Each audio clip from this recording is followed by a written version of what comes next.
let's turn our attention to Brendan Rodgers as we planned originally. Rob, it didn't end well for him. There's no doubt about that at Leicester, but the wider body of work at the King Power Stadium, why do you think he isn't a name that is immediately being linked with the top jobs like he once was?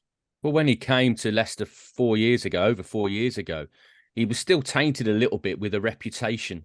And he struggled to shake that off. I mean, I think this is going back to his Liverpool days, whether it's fair or not. When those sort of things are attached to you, it can be difficult. And I think that's probably why. I mean, the way the things ended at Liverpool, how things now have ended at Leicester, the perception that it's a 3-year cycle manager, that he can't change his approach when it needs adapting. Those sort of things are hard to shake off. So I think that's probably why, he's been sort of mentioned mutely about some of these other jobs, but I think fundamentally, no, I don't think many of the big clubs will be looking at him at the moment. Why do you think that is, Ollie? You've covered him closely for a number of years. I remember seeing you around a lot when he was at Anfield. Yeah. What do you sort of make of Brendan and the development of him as a Premier League manager and a top coach over the course of the last decade or so?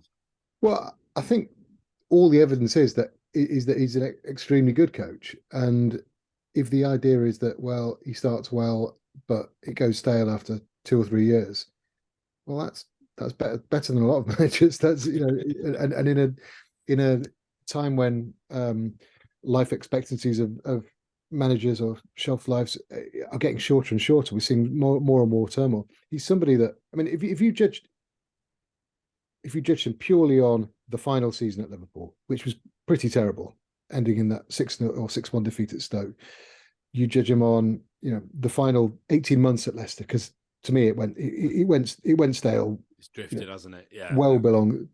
It feels like that's what people judge him on.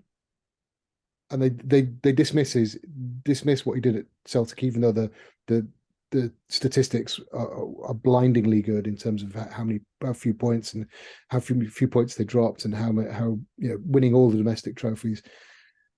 They even disregard what he did at Swansea, which was brilliant. But if you look at the positives of what he did in the first couple of years in all of those jobs, it's brilliant. It's getting Swansea promoted, getting him into mid-table, turning Liverpool from the worst Liverpool team in a long, long time, taking them so close to the league title.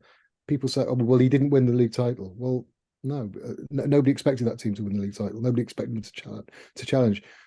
People will say he didn't get Leicester into the Champions League. Well, nobody expected him to. He got them into a position where they were in the top 4 and looked like challenging for the title briefly. And people damn him for not finishing the job. Well, it's pretty hard to finish top 4 with Leicester, and they generally finished very close, not only to top 4 but close to third. They were, over a period of time, they were one of the sort of top 5 teams in the Premier League without anything like the budget to match that. And I think it's large. I mean, I think he needed a new challenge probably after they won the FA Cup.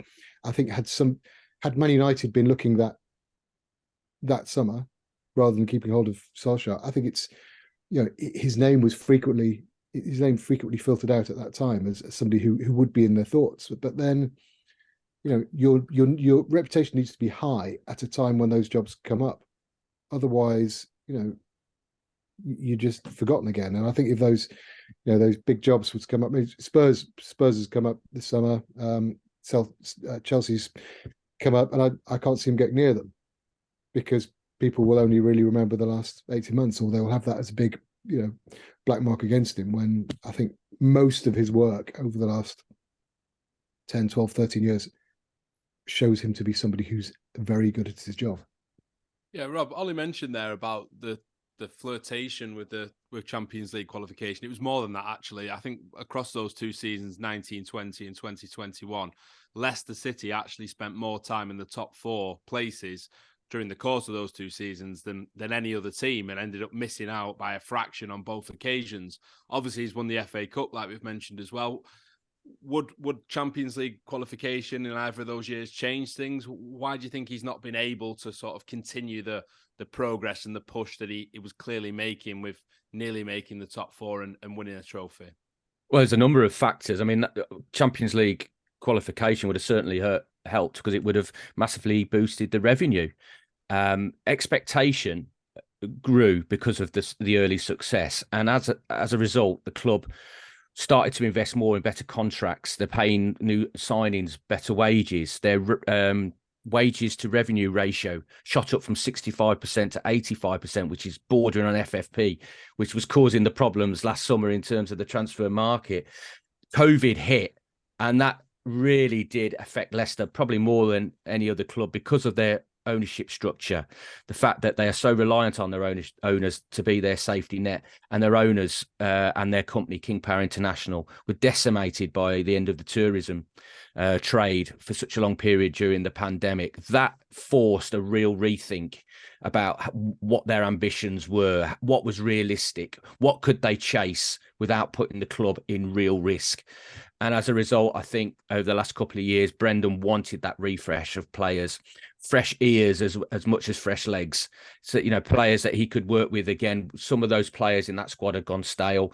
Some had stopped listening. He wanted to move them on, and he was quite public in many ways, and in getting that point across, which did cause a few problems within his camp. There was a section of those players who thought, well, he doesn't want me. He's trying to get me out, or he's telling the media that he doesn't want me, and he needed to get them out, and they couldn't do it. So he almost had his hands tied this season. But I found, from watching him and seeing him and listening to him every week, his demeanour changed this season. It felt like he wanted to move on as well. I know a couple of clubs have come in for him in the past, and he stayed loyal to Leicester. I think when Newcastle was the one that was the last muted to me, sounded him out, I think he might regret not have taken that opportunity then, because I think you could see that there was problems ahead. In fact, he was talking this season about just reaching 40 points and what a challenge it was going to be. Yeah, he seemed really quick to do that as well. I remember being at one of the matches really early on. In this campaign, and already he was talking about labelling it as a relegation fight, almost managing expectations at that point, which I was really shocked by. The local reporters didn't seem as shocked, but Leicester's expectation is far beyond that, and it was after about 3 or 4 matches. And obviously he's been proven right with their position in the league now. But but it's was sort of that like careful what you wish for, isn't it? Yeah. Well, was that a factor? That lowering of expectations that seeps through to the players. Those messages do get back to the dressing room, and you wonder how that affects their confidence and morale. Because I certainly feel that a lot of the players have lost confidence in the way he wants them to play this season. That high press, the high intensity passing from the back, playing through the lines, which was so effective in the first couple of seasons. I look at them now and they look timid on the ball. They don't want to receive possession in certain areas of the pitch. They've given the ball away in the wrong areas so many times and being punished for it as well.